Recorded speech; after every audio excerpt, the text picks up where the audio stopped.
It's a lot simpler than people think. I think some of the things that dilute the water now are, getting mad at a deacon who comes from a broken home because his shirt's not pressed and he's passing the sacrament. Absolutely. That's diluted waters. Absolutely. Yeah. It's a good example. Yeah. Getting mad at, a church function, or, the example that they always use is the two members that were back in pioneer times that were fighting over like a half pound of butter. That's diluted waters. Oh yeah. But here's the thing is, those are the people that God works with, and so it's similar to the movie The Chosen. One of my favorite scenes is Peter and Matthew fighting, and everyone's kind of gathering around them, and they're just like fighting. What are you doing here, bro? They're just fighting because everyone hates the tax collector, right? And then all of a sudden, it's interrupted by Jesus walking behind them, and he just looks exhausted. And it's just like he's walking all slow. And then Mary sees him, like kind of runs up to him and then like takes off his sandals and washes his feet. And then he just slowly goes into bed. It doesn't even say anything because he's just so tired from just healing everyone. Yeah. And then Peter just looks at Matthew. And I just know that look on his face. It's like, because we're too busy fighting, we lost our opportunity to serve. Yeah. That's the reason why America and this world is falling apart. I just want to say this really quick thing. The number one reason why I feel like this world is completely falling apart, besides the fact that men's hearts are getting hardened, like this is a fact. That's why the heart wall, isn't it interesting? The heart wall came out 12 years ago. And the whole purpose of the heart wall is for us to remove the trauma from a person's heart, man or female. Yeah. So that we can be open-hearted, feel more connected to the Creator, feel more love from people, give love, clear love messages. I mean, to me, that's a utopian city if everyone's hearts were opened, right?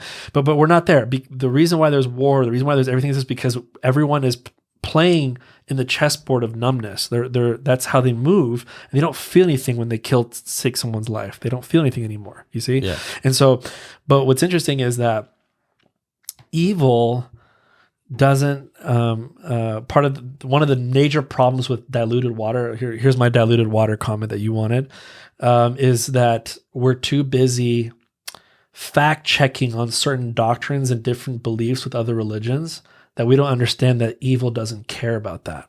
That's the number one thing. Yeah. Evil will be like, hey, you're evil? Yeah, I'm evil. But you wear these clothes, you listen to this music, it's like, yeah, but I'm evil. It's like, all right, what about you? It's like, I do this, I'm a lawyer and do this, and I'm evil too. Cool, let's be evil together. That's great. And because of that, and then look at the Christian. Hey, I heard he had one nail on the wrist. It's like, no, but he also had one in the hand too. It's like, okay, you go this way and I go this way because we don't believe the same thing. Totally. That's the reason why this world is falling apart. Evil recognizes other evil and accepts it. And truth, in every aspect. It doesn't care who you are, what you do it late at night. It doesn't care. Just evil's like, you're evil, you're hired. Yeah. We're too busy fighting over small doctrinal things the shards of truth that we forget to become a community and work together to raise the frequency of this earth. Dude, that is ringing true with me, man. That's well said. Because the way you've set it up, this podcast, you said the shards of truth. You also mentioned that there's a lot of bodyguards around each shard of truth. Oh yeah. And those like, if we can't get those shards of truth together, like we can't. You won't ever get. It's like you're missing all the pieces of a jigsaw puzzle, right? And then you have to go fight your brother or fight someone else to go get the other piece. Exactly. Like, how are you going to do that? How are you going to get the puzzle together? We can't. And evil's job is basically done. They're just like, yeah, they're doing it themselves, basically. I mean, I think they're behind it. Right. The adversarial, the positive and negative, the yin and yang. Yeah. It's fascinating, man. Dude, that was philosophical. Well, you got me excited. That was really good. Well, again, I've thought about it a lot because I'm wondering, I've had these thoughts when I was a kid, like, why is everything falling in shambles? And I really feel like to even add just a little cherry on the top, just on top of that, is that because we grew up, there's a thing in psychology called fail safes. Fail safes are like, it's almost like when someone programs you a certain way, a failsafe is like a way that you like can't remove something because it's sort of like locked in there. Yeah. You know? So as soon as I get in there and I'm like, oh, I'm going to remove this. Oh, someone put a failsafe in there. Okay. How do I can't, it's like someone knew that. It's like a firewall. Yeah. Yeah. It's a firewall. Yeah. And I feel like there's, the biggest firewall, besides, people, looking at each other's differences and kind of like, separating ways due to small, insignificant doctrinal differences. That's the real thing. People separating is that we don't know really the Joker or the Lucifer or Master Mayhan will always fabricate an adulterated version of the goodness that we deserve. So, in the past, there'd be like bestiality, making love to a beast, and then later on, it's moved on to like open-minded, there's just like the terms change according to Satan's people and lawyers, just moving things just a little bit by degrees and saying, we're going to change this. No one should judge you for doing that. You're just open-minded, and so different things like that. There's like, prostitution. Oh, whoa, heavy. We're like whore. Whoa, heavy word. It's like escort, not too bad. Escort, So it's kind of like, again, they lighten the heaviness of something. And that's also degrading too, because we're leaving the Adamic language. Adam had it, and some prophets were after Babylon, kind of after the Tower of Babel went down. Mahonri Moriankamer, from the Book of Mormon, like he preserved the language of Adam. There's something beautiful about why would someone preserve the Adamic language? Because when the millennium happens again, we will go back to this beautiful language that Adam used to have that's pure and undefiled. We're not there yet, but we will all acquire that language there. But guess what has to happen before the beautiful, pure language happens? It's going to have to be the death of language. And that's what's happening, is the degradation of language. And if we change language enough, we will hit Sodom. We will get to everything is okay. Eat, drink, and be merry. It's like the language will degrade and the society will degrade. Oh, it's already happening. It's already happening, but language is going along with it. Yeah. But it's all literally smaller. It's the lower degrees of the Adamic language. It's the Adamic language being defiled to the point where it's going to get so disgusting, and that, oh yeah, cannibalism, who doesn't eat people? It's going to get so low, and we're going to be accepting of it. And that's where the light will come. And everyone will see it. Yeah, I'll have to tell you some theories about that I have offline. Yeah. But yeah, so that's just, I wanted to add to that theory there, but. That's awesome.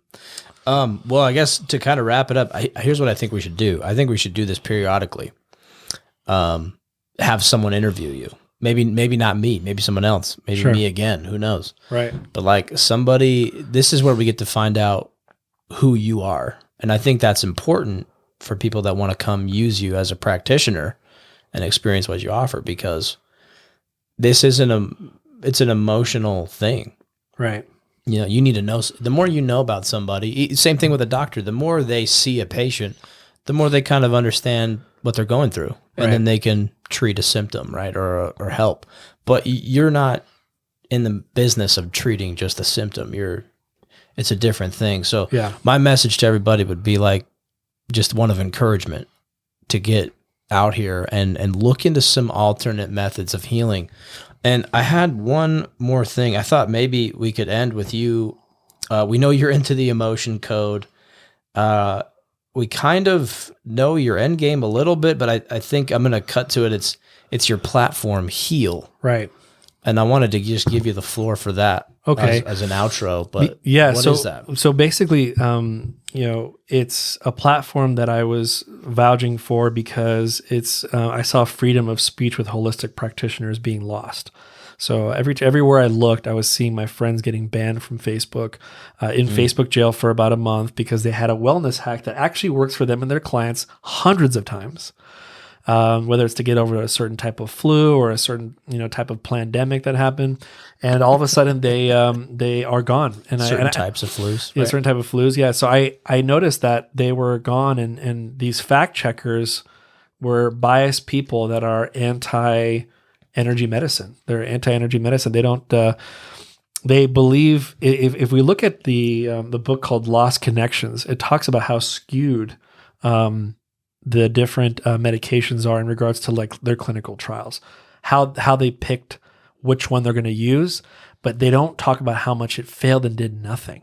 They're like, no, we're going to throw that away there. And, oh, this looks good. It helped out those 2 people out of the 864. So let's, and then we take it as science is telling us we need to take this. But when someone has, is meeting with 80 to 100 clients a week and they see pain reduction left and right, and it's usually 80% emotional baggage, then they have fear. Whoa, hey, and the reason why they have fear is because there's no money behind it. And so it's a threat to big pharma. That's what it is. So energy medicine is a flat out threat to people that are like, please live with Band-Aids. And then we're saying, please look for the root cause. Very different dialogue. One is long-term, one is short-term. One has, you can make a living with it. Other people are becoming billionaires with it. It's very, very different, and, but the reality is I think more and more now people are waking up and saying, I need a long-term healing here. I'm so tired of medication. I'm already getting multiple symptoms. So I'm starting to lose the credibility I used to give to the white suit. Before I did, because, this is my first try out with a certain medication and it works sometimes. But then when your body starts shutting down, you start getting chronic fatigue or you start getting liver symptoms, then you're like, wait a minute, like this is this same person recommended this. So what does that say about the validity of what they're saying now? And so I think, so I made Heal to like have people speak out about their holistic practices.